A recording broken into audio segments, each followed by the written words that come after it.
பயிற்சி 7.1ல 5வது some. X நீளமுள்ள மீட்டரில், அப்ப அலகு வந்து மீட்டர் கொடுத்திருக்காங்க.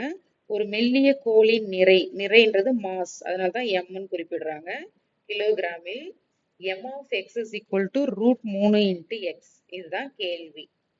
என கொடுக்கப்பட்டுள்ளது எனில் எக்ஸுக்கு 2 மதிப்பு கொடுத்துருக்காங்க. x is equal to 3, x is equal to 27 metre எனும்போது நீளத்தை பொறுத்து நிறையின் மாறுபாடு, நிறை என்றது நான் எம்னு சொன்னேன், மாறுபாட்டு வீதம் அப்படின்னு வந்துச்சுன்னா வகைப்படுத்தணும் இல்லைங்களா? எதை பொறுத்து? எக்ஸை பொறுத்து வகைப்படுத்துவோம். ஏன்னா நீளத்தை பொறுத்துன்றாங்க. நீளம்ன்றத நம்ம என்னன்னு கொடுத்துருக்காங்க? எக்ஸை பொறுத்து. அப்போ நிறைய எம்னு சொல்லி அது வகையிடணும்னா என்ன பண்ணணும்?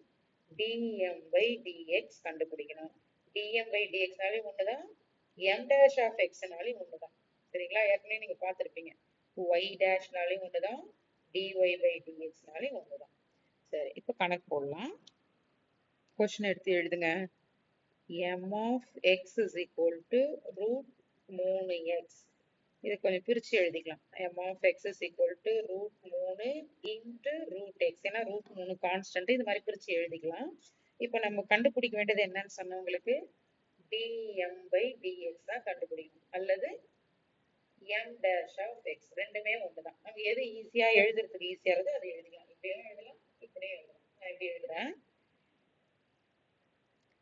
So m dash of x is equal to √3 constant அப்படியே இருக்கும். Differentiation of √x formula 1/2 into √x. இது நல்லா ஞாபகம் வச்சுக்கணும் நீங்க. அப்போ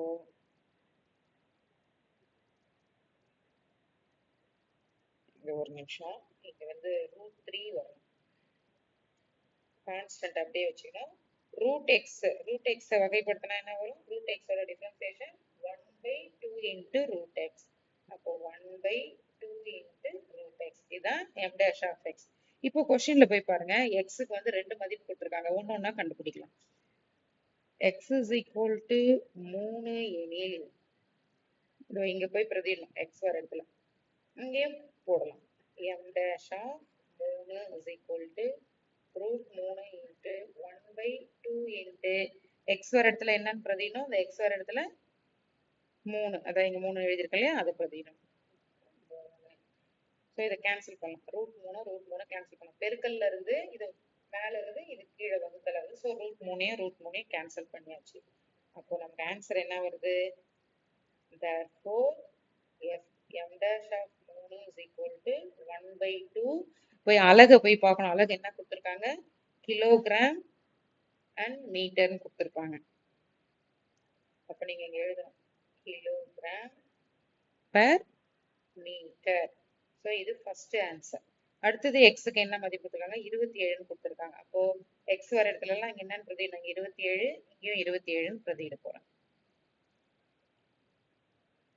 x is equal to 27 எனில் கொஸ்டின்ல பாருங்க, x is equal to 27 தானே கொடுத்துருக்காங்க. அப்போ m dash of 27 is equal to √3 into 1/2 into sorry √3 கிடையாது, இங்க என்ன கொடுத்துருக்காங்க? 27 தானே.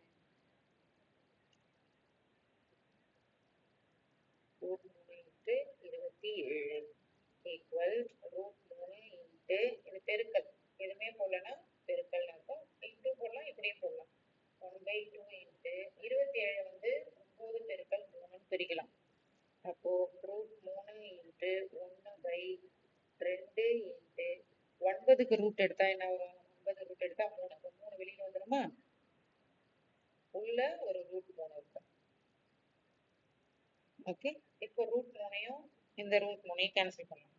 √3 கேன்சல் பண்ணிட்டா மீதி என்ன இருக்கு? ஆன்சர் 1/2 பெருக்கல் 3 6. So therefore m dash of 27 is equal to 1/6 kilogram per metre. So இதுதான் ஃபோர்த் கொஸ்டினுக்கான ஃபிஃப்த் கொஸ்டினுக்கான ஆன்சர்.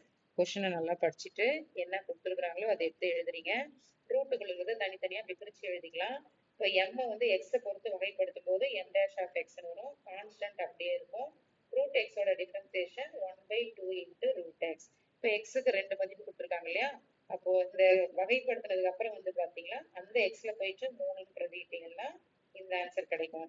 27 பிரதிட்டீங்கன்னா இந்த ஆன்சர் கிடைக்கும். So 5th கொஸ்டினுக்கான answer